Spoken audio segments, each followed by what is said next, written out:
out to Socrates. Socrates still trying to get the opening. Oh, Socrates! Whoa! And there it is. The crazy gang have beaten the Culture Club. Maggie Thatcher, can you hear me? Maggie Thatcher, your boys took a hell of a beating. Your boys took a hell of a beating.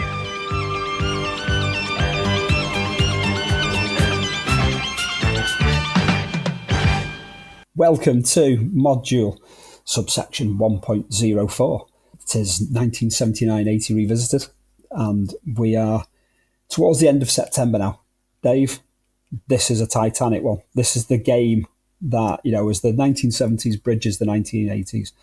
This is the go-to game. This is the two teams that have been responsible for the last handful of league titles, the same two teams that have been responsible for the last handful of European Cups. Liverpool are away to arch nemesis Nottingham Forest. This is the thorn in the side of the Anfield Empire. Brian Clough and Peter Taylor have got the measure of Liverpool pretty much. Can matters change today? They can, but perhaps they won't, given that it's at the City Ground. I was thinking about it coming into this.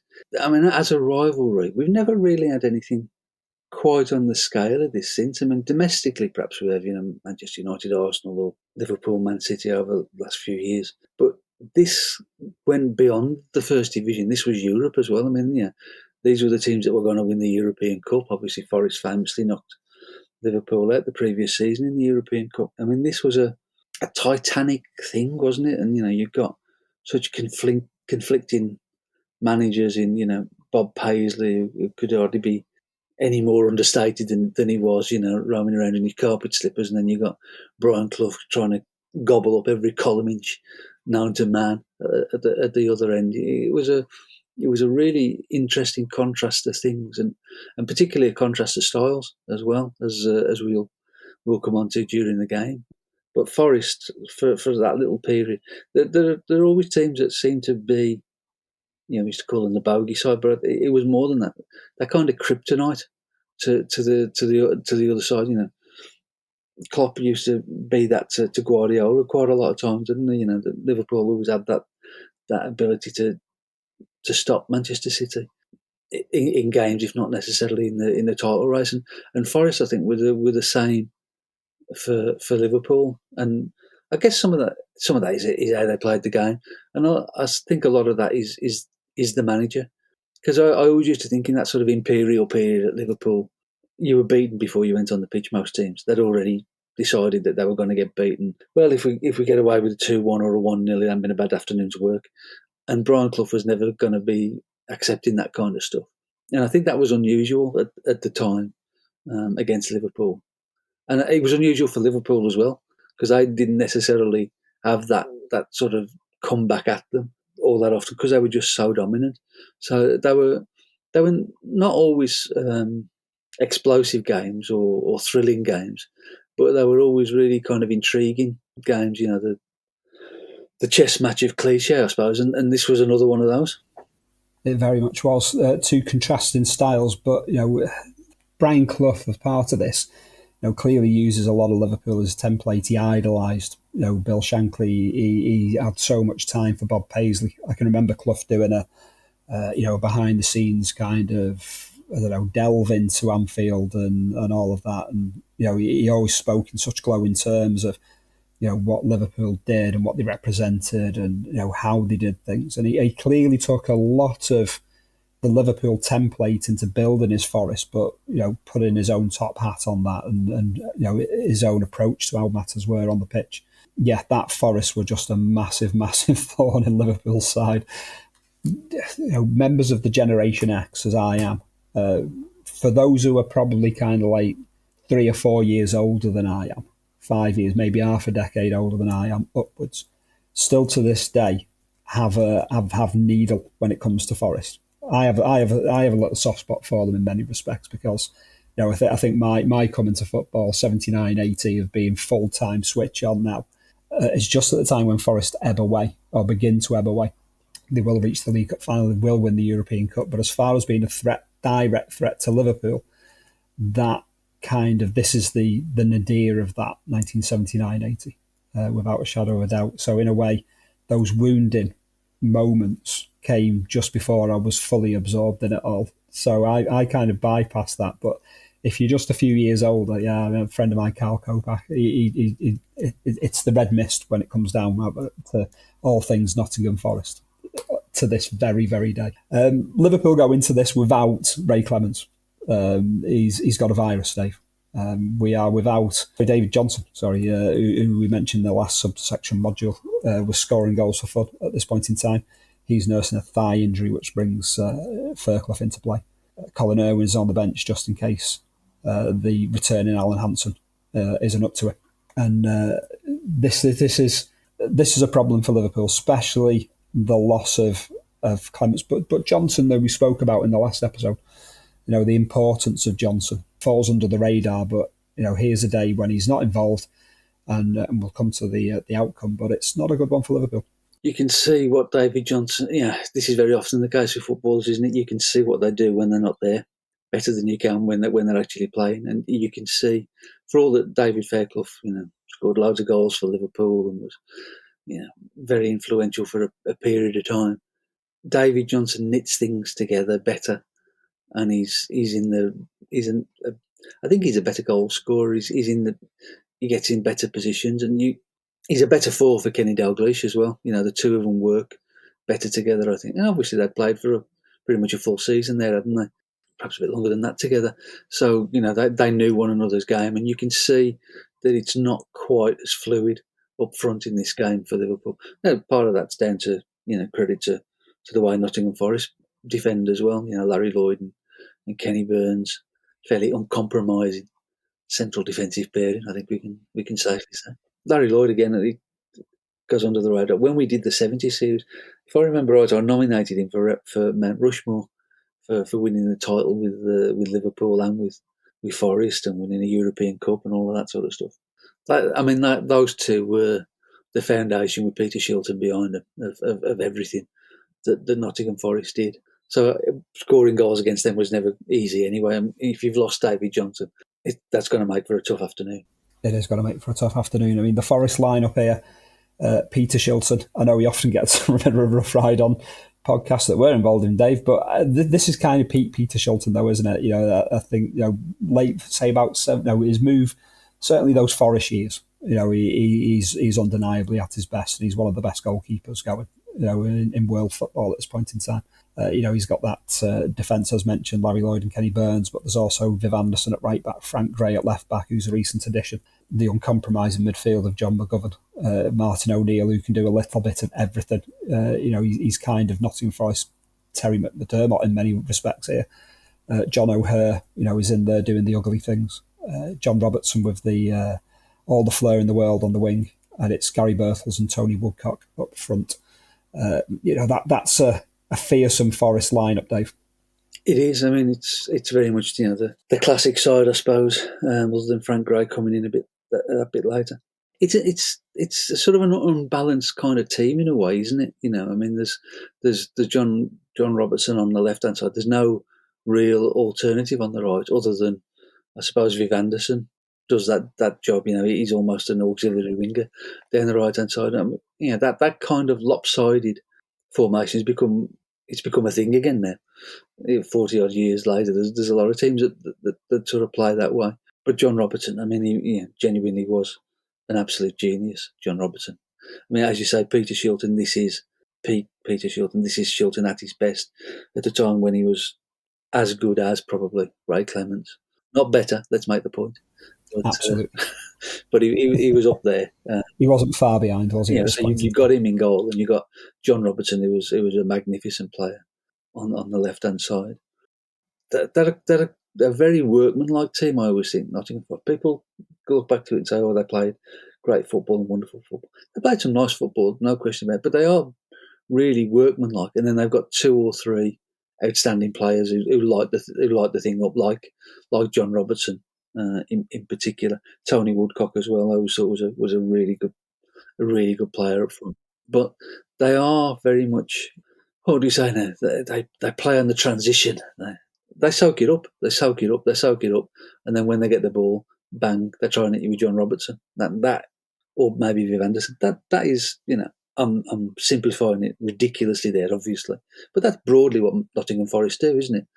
And it's against Liverpool, for whatever reason, it worked like a charm for about 4 years.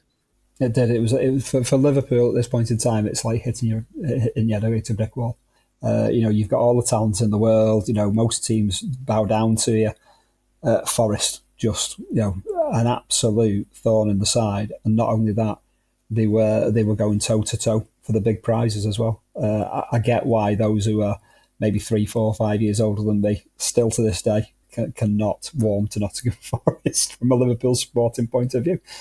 Within this Forest side, they're still missing Trevor Francis, who was returned from a summer in the NASL injured, which will have gone down like a lead balloon for Brian Clough and Peter Taylor. And also in the summer, Archie Gemmell's moved on, so they are missing guile here. As far as kind of like what they have had over the previous few seasons. Yeah, I think this is a transitional period for Forest in that sense. Yeah, what I've just said about them being workmanlike. When they had Archie Gemmell as well as John Robertson, there was something else about them, wasn't there? They had a little bit more snap to them going forward, I think, when Gemmell went. That key to the lock element, isn't it? Someone who can unlock the killer pass or to do that esoteric moment that makes the difference. Yeah, they became more workmanlike after that, I think. And Trevor Francis, obviously he scored the goal in the European Cup final. He was the £1 million man. But I don't know, it's really peculiar. I never associate Trevor Francis with Nottingham Forest. It's like he was he's their biggest moment, heading that one in from the cross at the back post, all of that stuff. But I still, perhaps it's because of where I'm from, but for me, Trevor Francis is in the Birmingham Penguin kit, and that's Trevor Francis, and it always will be Trevor Francis, I'm afraid. Perhaps that's just, as I say, growing up where I grew up, but it didn't. It's ludicrous to say the guy who won the European Cup didn't make much of an impression at a football club, but he seemed to be there and gone really quickly at Forest, and Clough never seemed quite reconciled to having Trevor Francis, which is bizarre for the fella who insisted on paying £1 million for a plug. It's a very strange relationship, I always think, Francis and Forest. It is. It absolutely is. And we do touch on Trevor Francis in a future, more rambling episode on the origins of the name of the podcast when it comes to a certain England game in Oslo, which there's a lot of interesting comments, especially from kind of like Brian Moore's co-commentator Ron Atkinson during that game about Trevor Francis and his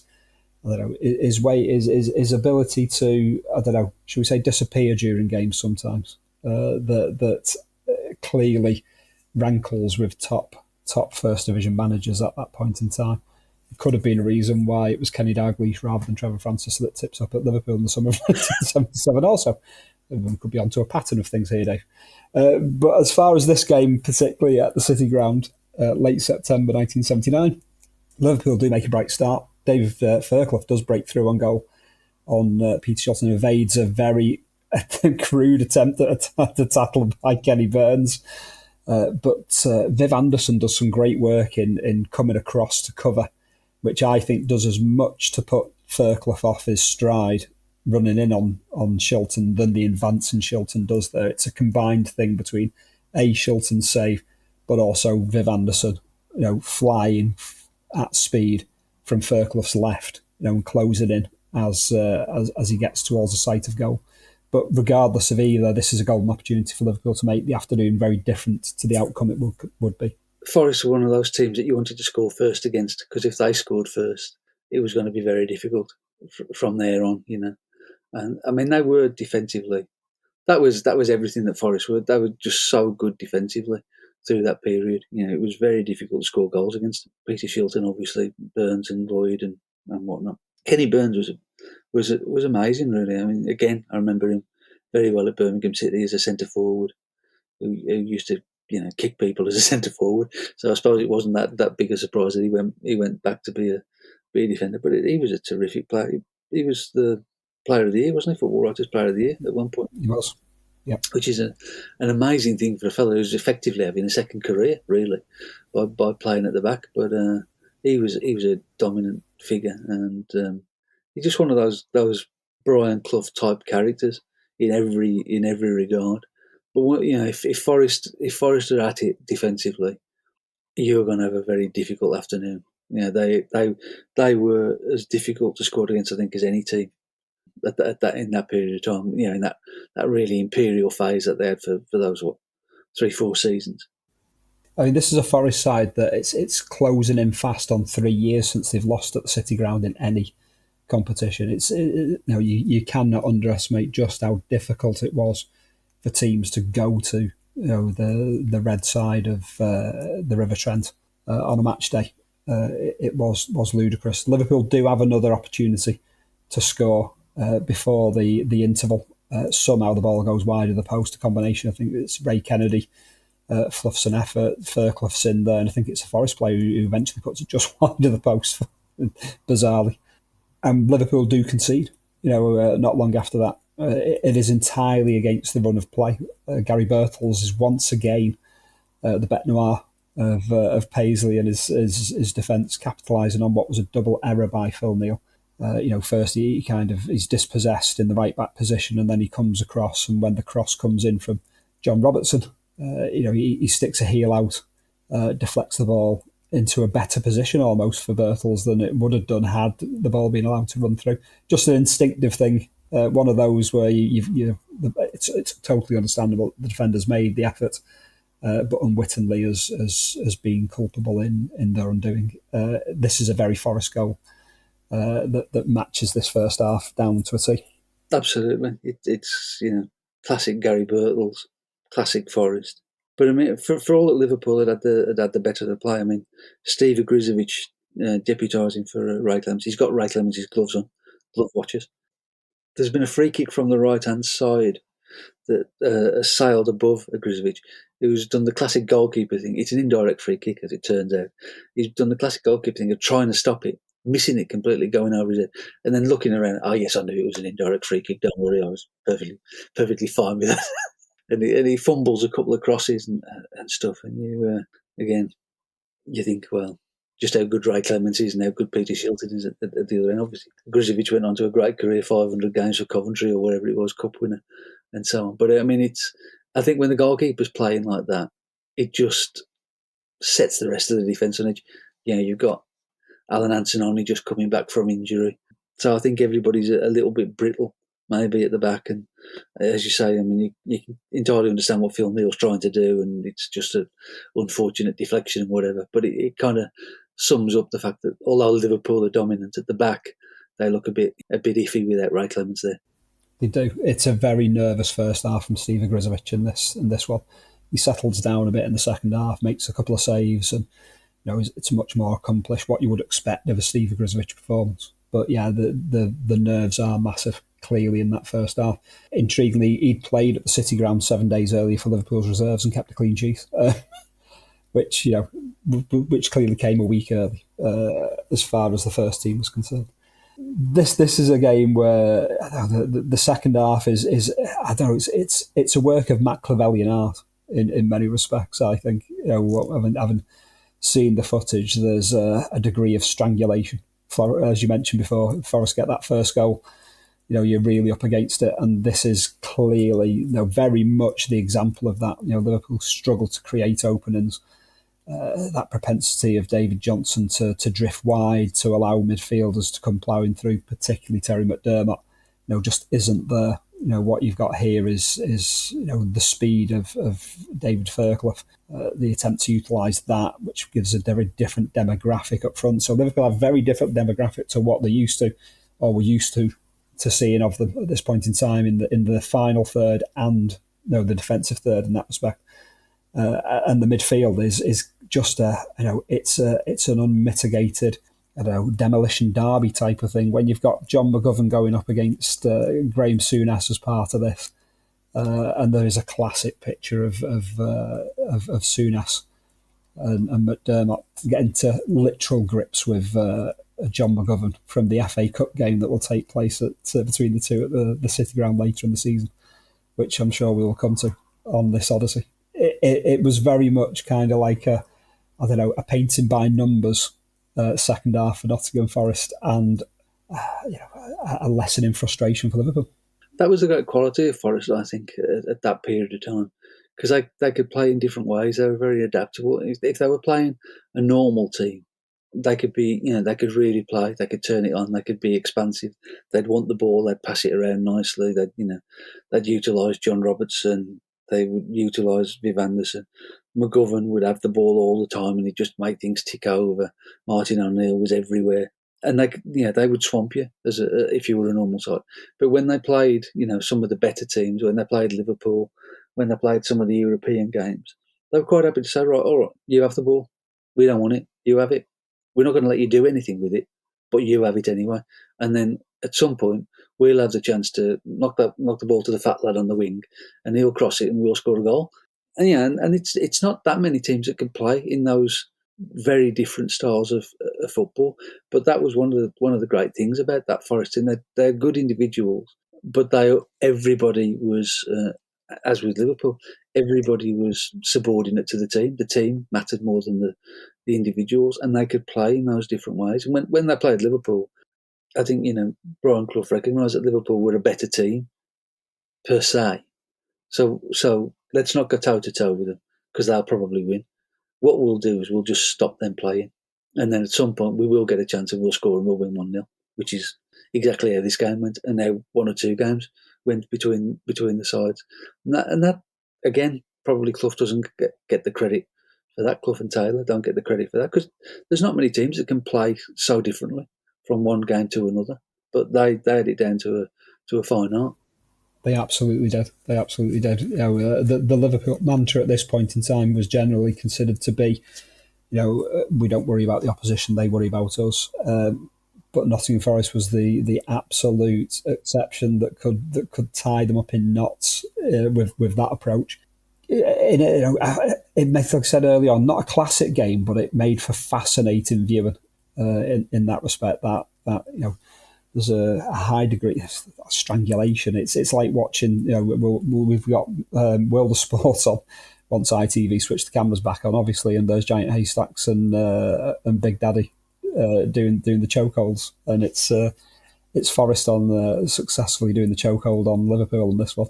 I think what's also interesting actually is, and again, this is how things have changed, because nowadays, of course, you have access to all the games, and Match of the Day has to show every game on a Saturday night or a Sunday or whatever it is. Because you were only showing a couple of games back then, there's 25 minutes of this, and you do actually get a proper view of how the game went. I mean, now, even the main match on Match of the Day, what do you get, about 10 minutes, 12 minutes perhaps? Yeah, if that. You don't really see the flow of the game, you just see the action, you see the moments. Whereas this, if there's a lull in the game, they've got to fill 25 minutes with this anyway. And you do get a better feel for how that game went, the ebb and flow of it, and the wider picture, the tactical game, and all of that. So, I mean, I guess that's never going to come back, because of course you can watch so many games live now, and perhaps we don't need it, I don't know. But if you are a highlights viewer only, I think that system where you had a 25-minute chunk of this game, and most of the games that we're going to be talking about through this part of the series, these modules, I think it gives you a much better feel for everything about the game, doesn't it? And how the teams play and what they're about. I think it's a much nicer way of doing it. And obviously the YouTube stuff that's posted tends to be missing the post-match stuff. But back then the post-match stuff was pretty quick, really. There'd be an interview with the manager or the goal scorer. Jimmy Hill might have a couple of quick words, and that'd be it. Whereas now you have more of Alan Shearer and Gary Lineker talking than you do with the game, really. Do you need that? Probably not. No, this version of football is far, far more enlightening, shall we say? Yeah, ultimately a deserved win for Forest here, and but are we saying that Liverpool's the loss here puts them in the bracket of crisis club, Dave? Well, nowadays it'd be Bob Paisley must go, and all that kind of stuff. I think we were in a slightly more measured era, just about. But slipped to 9. They got a game in hand. This is the first time, again, if you're a highlights viewer, this is the first time you've seen Liverpool struggle this season, because you've seen the Coventry game, you've seen the Arsenal game. They've been terrific in those. This is the first one where they haven't really got going, but it's against Nottingham Forest, so you kind of expect it in a way.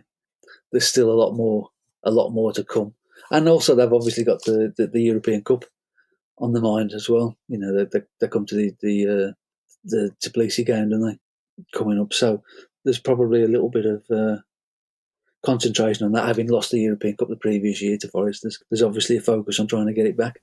There is, and yes, Liverpool will head to Tbilisi via Moscow because that's what the Soviet Union stipulate.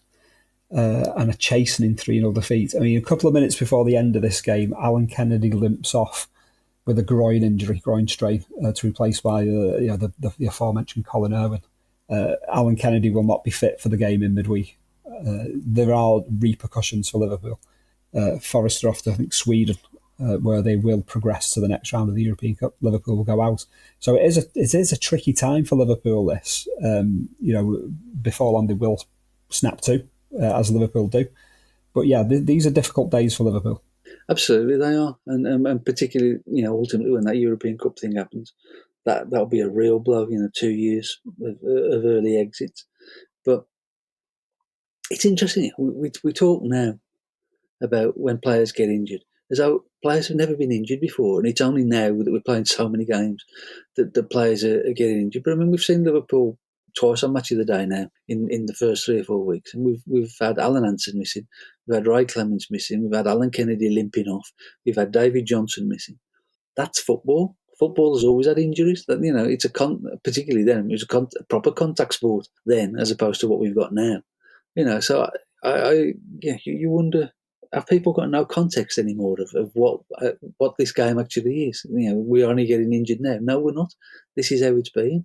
And even a great side like Liverpool couldn't be dealing with injuries to Johnson and Clements and Hansen all at the same time. I mean, those are great players. They are pivotal players to your team. And, they're the spine of your team, and you're missing them. Well, of course, it's going to have an effect on how you play. So, I think it's just one of those things. The great thing with Liverpool came from Shankly and then filtered down through the years.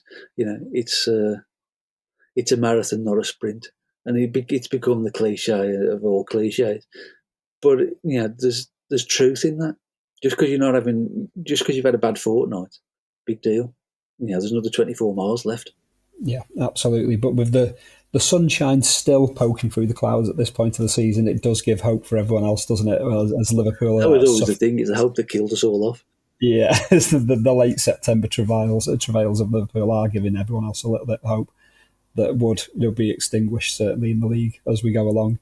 The results of the day from the First Division: Arsenal beaten 3-2 at home by Wolves. Coventry and Tottenhamshire a 1-1 draw. Crystal Palace go top of the First Division with a 4-1 win at home to Ipswich Town. Everton and Bristol City goalless. Leeds United go down 2-1 at home to Manchester City. Manchester United rack up a 4-0 win at home to Stoke City, so no one's more hopeful and optimistic than Crystal Palace and Manchester United at this point. Middlesbrough Aston Villa goalless. Norwich City 2-1 winners against Bolton Wanderers. Southampton 4-0 winners against a struggling Derby County. West Brom, you've got a 2-2 draw at home to Brighton, Dave. Standout results there? I do remember that 2-2 draw against Brighton vividly. I was 15. It was the first game I ever went to on my own, because my dad always used to go to the game. For some reason, he couldn't go that day, and I went on my own, stood on the Smethwick. And we'd had a lousy start to the season, obviously, with Cyril being injured and Cantello and Cunningham off and all of that. And it looked like we were 2-0 up against Brighton. Who the hell were Brighton? For heaven's sake, not even a proper football club. and then they scored twice in about the last 5 minutes. It was a 2-2 draw, and I was livid on the bus on the way home. God, I was spitting. Things will snap to for too long, I'm pretty sure, Dave. As mentioned, that put Crystal Palace top of the table on goal average, as it would be at this point in time. Between Crystal Palace, top of the table, and 6th place Wolves, there is a split of just 1 point. with Manchester United, Nottingham Forest, Southampton and Norwich City sat between them. Derby County joined in the bottom three by Stoke and a stuttering Tottenham. Back page headlines, Dave. We've got Laurie Cunningham again in the news. He's scored the winner for Real Madrid in the El Clasico, 3-2 win over Barcelona. He's making waves in Spain. The Wolves manager John Barnwell is still interested in signing Everton's Dave Thomas. Andy Gray, now a Wolves player. You've got Jeff Hurst in charge of Chelsea on a caretaker basis at this point. He's just thrown 8 players onto the transfer list at a cash-strapped Stamford Bridge, and also released Peter Osgood. Prior to Forest's win over Liverpool in the midweek, there was League Cup third-round action. The standout result being third division Exeter City's knocking out of second division promotion pushers Birmingham City, while Manchester United were turned over at Carrow by Norwich to the tune of 4-1 for John Bond's side. Headlines and League Cup interest there, Dave? Well, just on the Chelsea thing, I mean, the collapse of Chelsea, that goes back to what we were talking about with in the previous one, I think, about building new stands and spending too much money on footballers. I mean, obviously Chelsea had to redevelop bits of Stamford Bridge, and that caused them all kinds of chaos. At the same time, in this match that we've watched, they're rebuilding the main stand at the City ground. So it's a building site, half of it at the back of the thing. I think it's the Brian Clough stand now, isn't it? The one that they're doing. I think it was the executive stand. Yeah. I think they called it. They unimaginatively called it when it was first opened. But yeah, it's now since renamed to the Brian Clough stand. But yeah, that's a bizarre sight in this Liverpool Forest game as well. Seeing that stand in partial building. I mean, we've laughed about safety certificates on various podcasts in this series already, and podcasts to come. But it's amazing that they were having safety certificates with all that building work going on above people's heads while they were sitting there watching a football game. I mean, any of that falls down, and there's a major disaster going on there. So someone's definitely left their hammer up there, perched on the edge of one of those pillars, without a shadow of a doubt. Absolutely have. Match of the day tonight is 10:15, so not as early as it could be, not as late as it could be. Obviously, no ITV still at this point in time. The BBC are just enjoying kind of like a proper hegemony of everything. This is probably where everyone learned the phone number to Swap Shop. Having thought about it, 018118055. Do you think you still get through on that number? Tis what we need to try it, Dave. We need to try it. We need to try this at some point. Keith Chegwin, John Craven, Maggie Philbin. They even give in the synopsis the phone number. No phone in on 018118055. So it's not even been printed in the paper. This is why we're getting this brainwashing of the Swap Shop number. Pope John Paul II is in Ireland. There is coverage of his arrival at Dublin Airport, interrupting Swap Shop for an hour. Then we've got Swap Shop Part 2. Grandstand is giving us Football Focus, fronted by Bob Wilson. There's World Water Ski Racing Championships. There's International Boxing, unspecified as to who that is. Racing from Ascot, the International Rallycross. It's the British round of the Rallycross season. There is tennis, the Avis Trophy. Half-time scores. There's Rugby League, as there always seems to be at the minute on Grandstand. It's the John Player Trophy. Final score, and then between the end of Grandstand and match the day kicking in, we've got Junior That's Life. Esther Ranson talks about children's teeth and a pupil's problems on a school bus.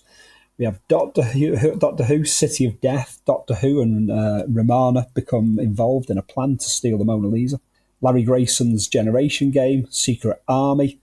Shirley Bassey, who has guests Dana, Sal Davis, The 3 Degrees. This is a new series, and then we've got an episode of Starsky and Hutch before Match of the Day. A short blast of the news as well. 90 pounds of trouble. Hutch becomes a hitman and kills, in inverted commas, Starsky. BBC Two, anything about Hitler? That's what it seems to have been for weeks on end. No, we've got opera. So obviously no one is going to be tuning into BBC Two. It's all about BBC One or going out and kicking a ball around until the sun sets, Dave. Anything of interest there that peaks? No, we can have a bit of Starsky and Hutch. Starsky and Hutch, you can't beat a bit of Starsky and Hutch before Match of the Day is a definite. 15 minutes of the news where we can run and brush our teeth or get some toast or something and prepare I can't believe they gave Shirley Bassey a series in 1979. Surely those days were gone.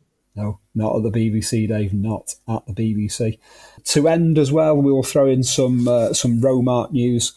We give them a week off of the last episode, but the last module. But having said, a couple of modules back, that I wasn't sure. How did he? Did it come to be that he set a curse on Malcolm Allison? Things become a little bit clearer. Malcolm Allison did employ Romark, the world's most preeminent sports psychic, to motivate his players, basically. To not to hypnotise them, but to learn them. The powers of motivation and self-determination. He saw players on a collective and individual basis, but obviously the players began to take the piss somewhat.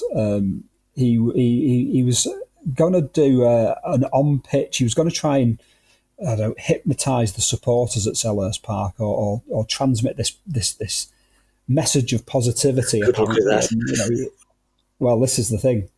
He run out onto the pitch, with an umbrella, a microphone, which obviously, no Wi-Fi at this point. There's a big long lead leading through the tunnel. He's out there talking in front of 20-odd thousand, thinking he's spreading his gospel, without knowing that the Palace players have unplugged his microphone. So he's getting an absolute caning from the crowd, apparently. This is pretty much the crux of, the origin of Romark's rivalry, his feud with Malcolm Allison, Dave. He becomes the butt of the joke, apparently, at Selhurst Park. So hence, this is where you've got, as the 1980s loom, Romark is spinning his magic to unhinge him at Main Road, Dave. We need to raise some money here, because there's an Oscar-winning documentary in this. There's a book that needs writing. There's certainly a book needs writing. This is magnificent. You unearthed some YouTube footage of the great man earlier, which I've just begun watching, which is absolutely we will touch on the footage in the future module. We will not rest on Romark yet. I can't believe I'd never heard of him before. I mean, this fella, Uri Geller, pa. Well, this is the thing. Uri Geller comes along with his spoons and steals his thunder. This is the dynamic that's at play.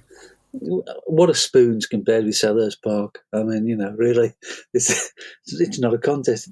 We've not even got to the story of the police car and the blindfolded car trip through Ilford yet. And if that doesn't keep you tuned into these modules, nothing will.